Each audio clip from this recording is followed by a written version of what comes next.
Good morning. How are you today? It's in the 60s, wearing something a little warmer today. And I hope to be on the road soon to Maine, although there are a couple of emergencies that may mess that up. So looking forward to freeing myself of most of the things that I spend my time thinking about, but I can't be sure. But in the category of storms that surround us, it seems to me that the Republicans are responsible for what goes wrong, that they are responsible for themselves, and what they mislead people is the truth, and then that causes problems as well. When we talk about the enemy within, it's not a metaphor, it's a real thing here. And it sort of models in some ways on Ibsen's play, The Enemy of the People, because in that, a doctor is trying to help a community ward off deaths and compromised health because of a problem in the water. And he's made the enemy. He hopes and expects that he would be the hero, and he's somewhat arrogant in the character. You have to give Ibsen credit for drawing interesting people in his plays. Well, America is like that. We have people attacking Fauci like he's the enemy, when he's trying to help people save themselves, save their families, and save us who are not related to these non-vaxxed individuals who go off and stupidly risk themselves and us in the bargain as well. But we had a new medical question yesterday, and it has to do with abortion. And for years, in terms of disinformation, we've had this problem about the separation of church and state. Now, I'm a registered but not a voting Roman Catholic. When you're baptized, you have this mark put on you. And the problem with it is, as a young kid in grammar school, in St. Pius's, I was taught that Jesus said, "Render unto Caesar the things that are Caesar, and to God the things that are God's," which meant separation of church and state.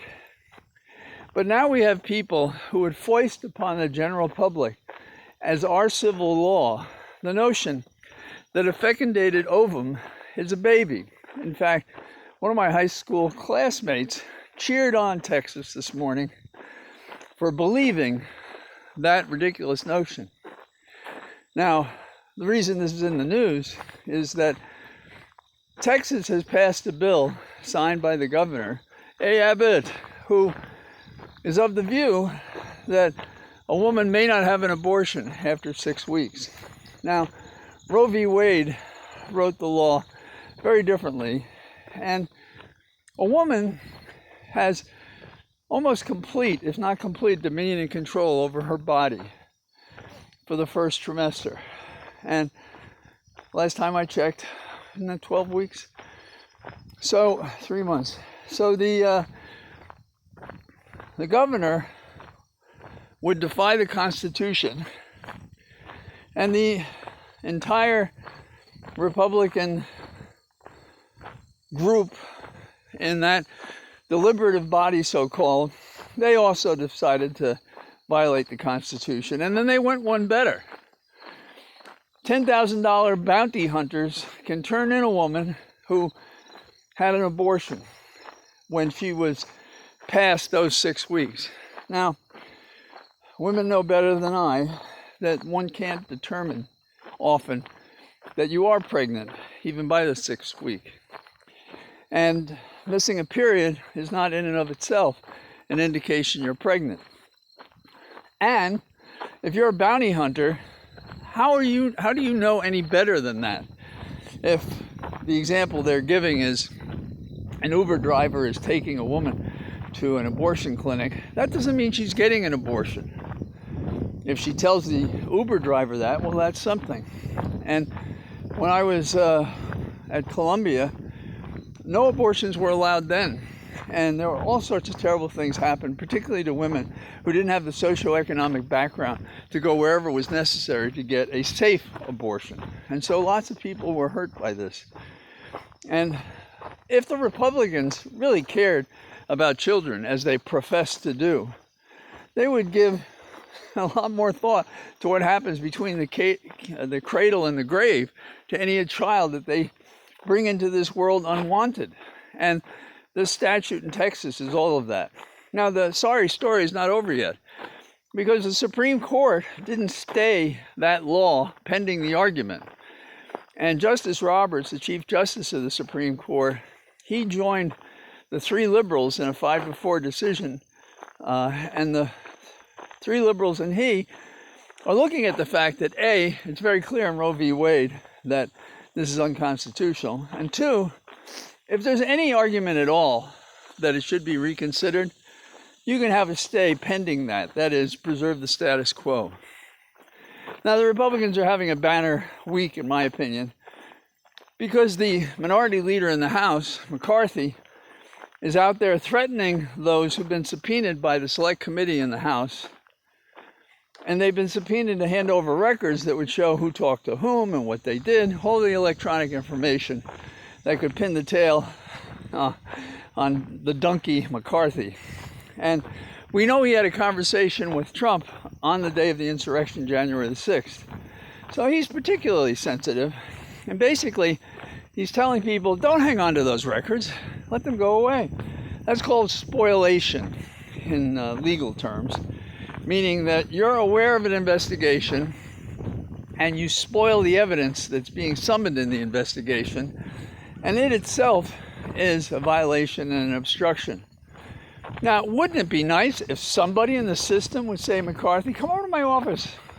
I'm the U.S. Attorney. I'd like to talk to you about that. But nothing happens. Nothing happens. Garland, do you read the newspapers? Why don't you go do something about this? Show us that you're not the worthless piece of whatever that you appear to be by the fact that you do nothing as these crimes are committed in plain view on TV, radio, and every place else. They are above the law.